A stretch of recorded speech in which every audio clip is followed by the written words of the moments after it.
Well, as president of Frostburg State University, obviously, I am responsible for the operations of the entire university and the reporting of the university to the University System of Maryland Board of Regents and the Chancellor of the University System of Maryland. And in the community, I live in the community, number one, and number two, work very closely with local elected officials because the university is the second largest employer in the county and the largest employer in Frostburg City. We really have an important presence here.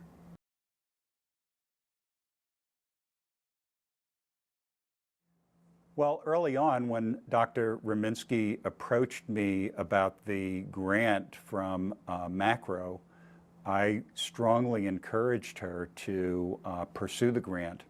It occurred in the aftermath of some off-campus violence and the death of one of our students.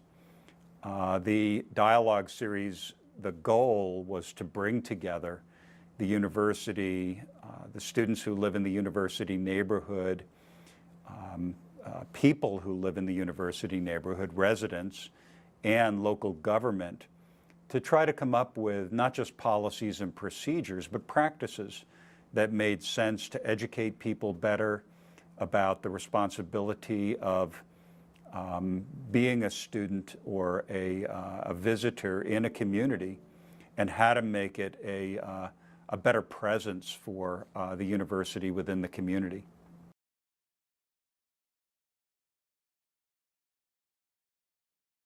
Well, one thing I learned based upon my experience with this series is that your perspective changes depending upon who you are and where you sit and what your role is within the community. The perspective of students is very different than the perspective of community members, is very different than perspectives of university administration and even the city. However, I think at the end of it, we all have one common goal, and that is for students to feel welcome within this community and for them to live in some kind of harmony with people who live in the university neighborhood.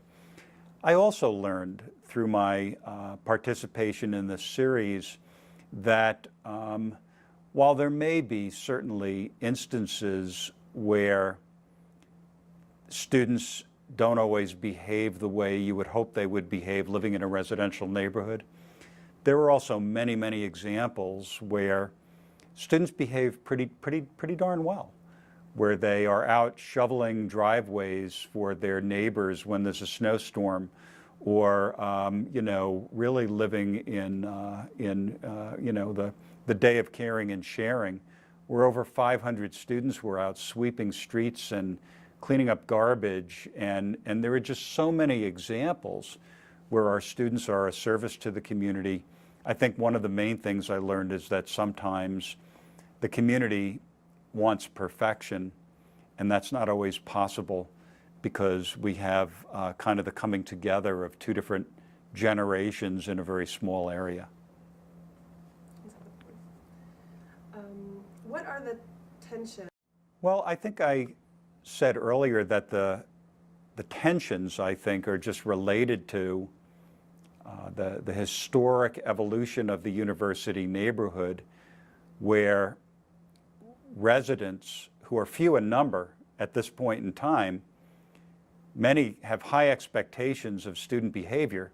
I think sometimes we forget what it's like to be 18, 19, or 20 years old, and where students likewise have expectations that they don't have to pay attention to the fact that they're living in a community where there are residents.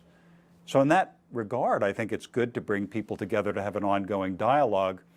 I think one of the weaknesses that I identified is that the people who most could benefit from a dialogue like this, they were very hard to engage and get involved. And if you can't bring the right people to the table, it's often hard to have any serious engagement. The other, I think, difficulty is that every year the students who live in the university neighborhood change. And that becomes a problem because you're educating people over and over and over.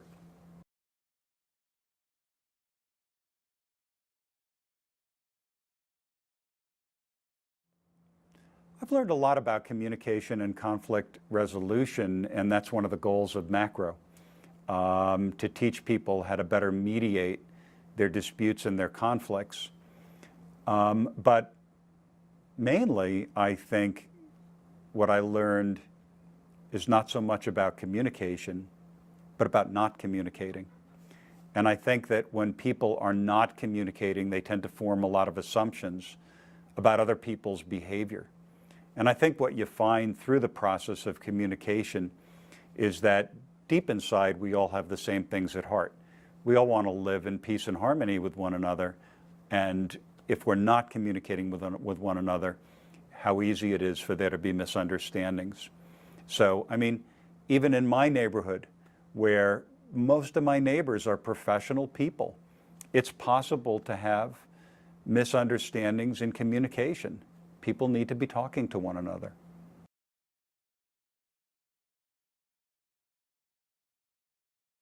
I've kept tabs with the dialogue series on Facebook. I am a member of that community.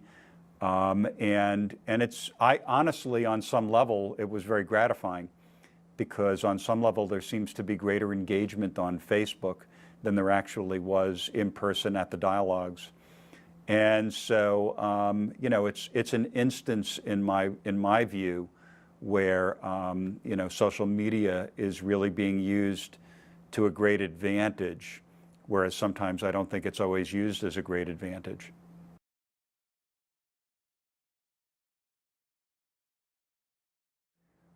Well, first of all, I think we can all say with great certainty, one of the outcomes of the dialogue series that it's just a little cooler here. And, you know, I think one of the major outcomes is that there tended to be some universal truths that came out of the dialogue series that I think have set the stage for how we will advance. One of the most important things for me, and we're experimenting with this right now, we're not sure what it's going to be called or how it's going to be launched, but the dialogue series is coming to an end, but the dialogue cannot come to an end.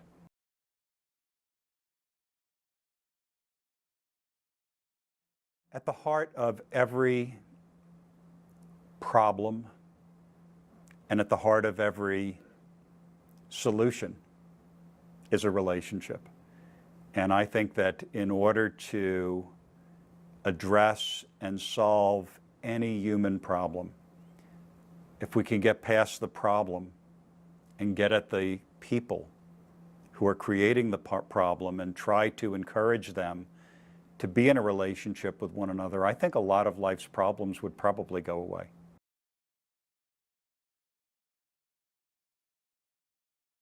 Community is an important term because no matter how you look at it, we live in a community.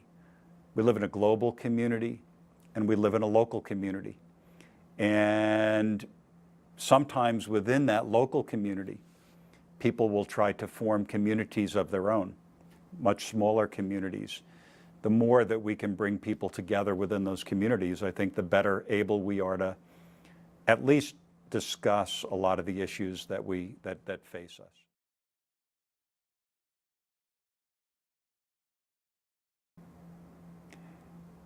In life, we all deal with losses. You know, we deal with the loss of pets, we deal with the loss of friends, we deal with the loss of community and belongingness as we move on beyond our lives as students at Frostburg State University. We need to remember that even in the university neighborhood, I think one of the key issues for community members is that sense of loss. The neighborhoods that they once had are not those same neighborhoods today. The neighbors that they used to be close to have died or moved on or, you know, whatever. And I hope that one thing that our students take out of this is to realize that for some of those university neighbors, they are dealing with loss. And it is very hard for them because they're constantly trying to make a decision. Am I going to stay in this neighborhood under these conditions, or am I going to move? And so for them, in some ways, they're constantly dealing with their own sense of loss.